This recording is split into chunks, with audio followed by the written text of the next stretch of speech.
it's a mentality. It's a behavior. It's how you present yourself. I think ghetto is someone who has to be seen wherever they go. Yeah, like they have to audition themselves. They have to make they're in the room before they even got to the room. That is ghetto. Yes. Y'all are so silly. Like I said, and so I think once people begin to realize more and more that because see, you have to start opening your mind up and realizing that everything is not black and white. Everything is not as you may think it may be. Because the more you begin to open your eyes and see that the more you begin to open your eyes and realize that, you know what, this may not be true. And I think once people stop watching so much television and seeing what they see on the little comedy sketches on on MTV and what's that other show that comes on Fox? I'm thinking of and Saturday Night Live and all those other places. Excuse me, all those other television shows. I think they'll realize, anyone can be educated, anyone can be uneducated, anyone can be have outrageous behavior or be a hood rat, as many people like to put it. Anyone can act any certain way, and that type of behavior doesn't belong to any particular group of individuals. Jelisa, has anyone ever said that to you, saying that you're ghetto or you're a? I've heard all different types of things. I've heard I talk proper, I talk white, I can talk ghetto. So, I've heard it all. But, I never let any of those labels define me. I'm just me. Mm-hmm. And I think once people also begin to realize that as far as the whole talking thing goes, if you're trying to get a job, if you're trying to really get somewhere in life, you have to learn how to speak to people. You have to learn how to enunciate, how to pronunciate, and project. Yes. You have to know how to look people in the eye, instead of looking down. Yes. You know what I'm saying? Yes, you have to, because where I'm from, where when you speak, you don't put space in between your words, and so I talk really, really fast. And being here at this school has taught me to slow down, just slow down and project, slow down and project.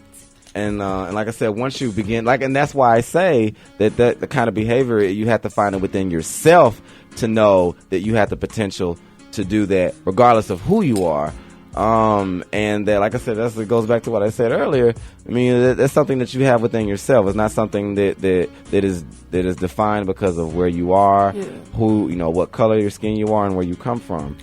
I feel like a huge misconception is a lot of people feel like you're a product of your environment, and you don't have to be, what they're telling you that you are, where you are. You don't have to stay there. It's up to you to determine your future. That's right. And I think once you begin to find it in yourself to say, you know what, regardless of my situation, regardless of where I am, where I come from, the color of my skin, I can be great.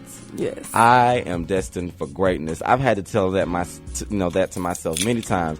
I've had many people tell me that, well, you're going to have to, you as an African American man, you're going to have a couple steps back in the workforce because you're African American. And here's what I like to tell people when they tell me that.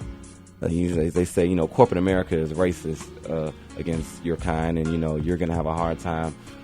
You're gonna have a hard time making it out there. Here's what I like to tell people: God controls my life.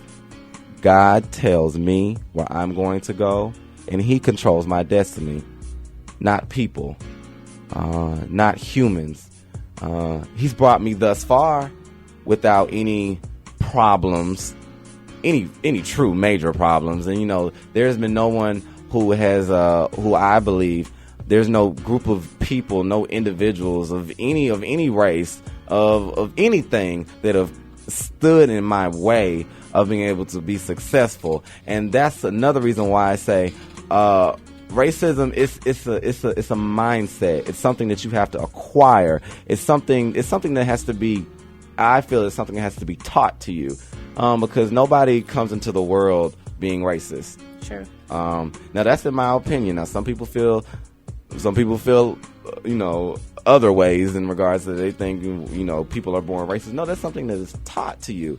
You're not taught to hate someone of another color, because if you think about it, I want y'all to think back to when we were little kids. All the people that were born in the early 90s and in the late 80s. Y'all remember the movie Cinderella? Mm-hmm. My favorite. The Cinderella movie with Brandy Norwood and Whitney Houston. Yes, Yeah. I love that movie.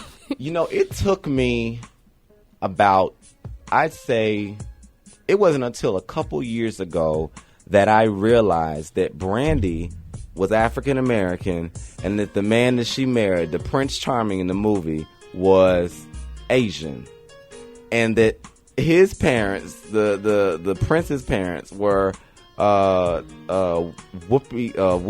Goldberg and what is his name? Victor Garber.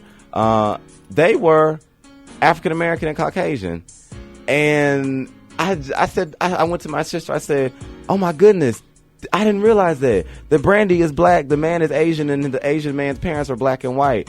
And see, when you're young like that, it was just a fairy tale. It wasn't anything that, oh well, this movie isn't right because she's black and he's Asian, and the Asian, something doesn't add up, something doesn't mix. I didn't think about that. All I saw was a romantic fairy tale about a woman who was getting away from her evil stepsisters and stepmother, and she married the man that she loved, or that she fell in love with rather, and that I wasn't looking at the skin color. I have a friend too, I have a friend who is Oriental and dating an African American, and it wasn't until a couple weeks ago that I realized, hey, she's Oriental and he's African American. I thought that was, and I think that was a good thing for me, that I didn't look at that up front on the front line. And I think once people begin to open their world and allow their worlds to blossom a little more, color, they'll be a little more colorblind. They won't be able to see color right up front. And how do you all feel about interracial dating and marriage? I feel they like make some of the gorgeous babies. They do. I feel like love knows no color. Like you can't stop your heart from loving someone because of the color of their skin. Mm-hmm. So true love will conquer anything. As in Cinderella. As in Cinderella. As in Cinderella. I totally agree with Miss Jelisa on that. I don't care if you're purple and blue. Y'all make green, pink babies. Like if you're in love, you're in love. And that also comes with people who try to say like the money thing when it comes to marriage. Oh, if you don't have that much money, I can't marry you.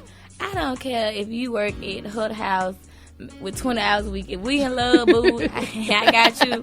We can make it work. Like that's just how I feel about love. Yeah, at the end of the day, if you make me happy, then that's everyone in this world just wants to be loved. Everyone wants to find happiness. Mm-hmm. And if you find that one person that no matter what is going to be there for you and they're going to make you happy despite the color, race, whatever, go for it. If you can cook that waffle like no other, I don't understand the problem. And for me, I love to see interracial couples. I just think that is just beautiful. Mm-hmm. I think that's how God had it to be, for this world to be a melting pot, and to have a person from the Philippines and an African American together, to have an Asian and a Hispanic person together, to have someone from Africa and someone from Australia, to have those races mixed together like that. And we can't operate in a world of segregation. We can't. No. We cannot operate in a world of segregation because, as you see, it's corrupt. If you look back on the days of the 1960s and the 1950s, especially during the Civil Rights Movement, you saw how the turmoil that America was in when segregation laws were still active at that time. America was not running smoothly at all. And it's crazy because my grandfather is half white, half black, and my grandmother, of course, she's black.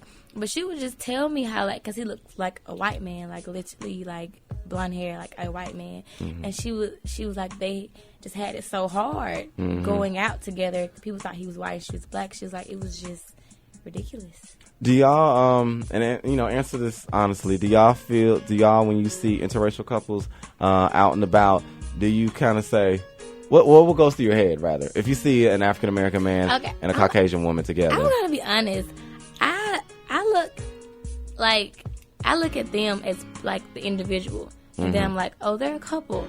Like, if he's cute, she's cute. I look at that first, then I'm like, oh, they're a couple. But I don't feel any type of way about it. Like, if a black guy wants to date a white girl wants to date a black guy, vice versa, I don't feel any type of way about it because, I haven't had the chance to yet, but I'm saying, like, what if my husband was white? I don't think there's anything wrong with it. I think it's, like you said, I think it's beautiful. Yeah, I normally just look, like, I don't, like, judge anyone. Like, you love who you love. And when I see interracial couples out, honestly, I'm probably looking at their kids like, they so cute. Like, they have the most gorgeous babies. Like, I think love is a beautiful thing despite the color. Do you feel that if you two brought a Caucasian man home, or an Oriental man home, or a Hispanic man home, do you feel that your family may look at you, as I said earlier, with the turned head? Well, first of all, I don't care what color you are. My family gonna look at you crazy anyway. Okay. Exactly. It really doesn't matter what color you are. But me and my mom actually had this talk like 3 weeks ago. Which asked me who I was dating, and I was like, so-and-so, and she was like, yo, how did they know? A white boy? And I was like, what? Why would you? She was like, I'm just saying. Because she actually spent 3 summers in Germany when she was younger, and she dated a German guy. And she was like, it was so much fun because you get to learn, like, about people who are different. And she was like, you should try it. My mom told me that. What about you, Jelisa? You think that your family would look at you kind of strange if you brought a man of a different race home?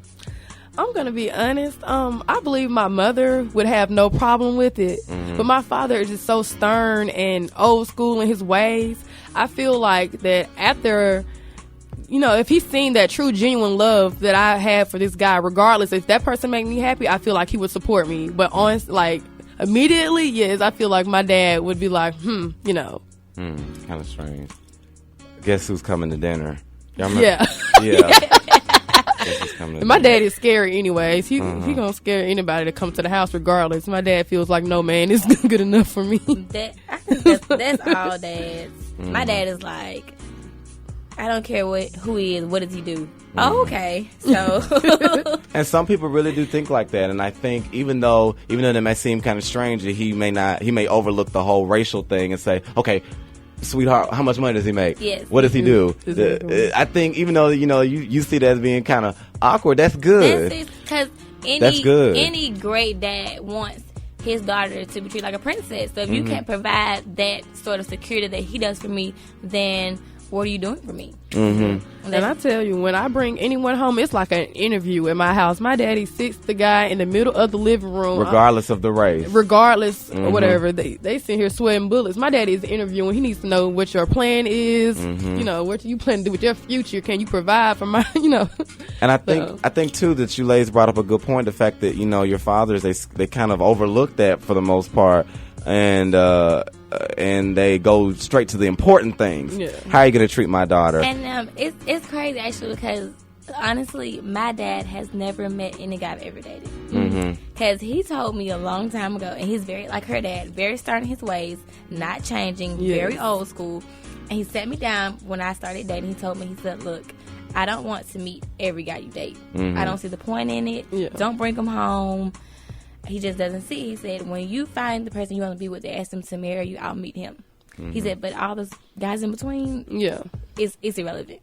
So I haven't took any guys to my dad yet. So that would be interesting to see what happens when it does happen. And I think once the thing about racism is that it's ignorant. It is, and I promise you, your world you'll see your world breathing so much easier when you just say it's okay. It's not about race. It's not about color. color doesn't matter in this situation.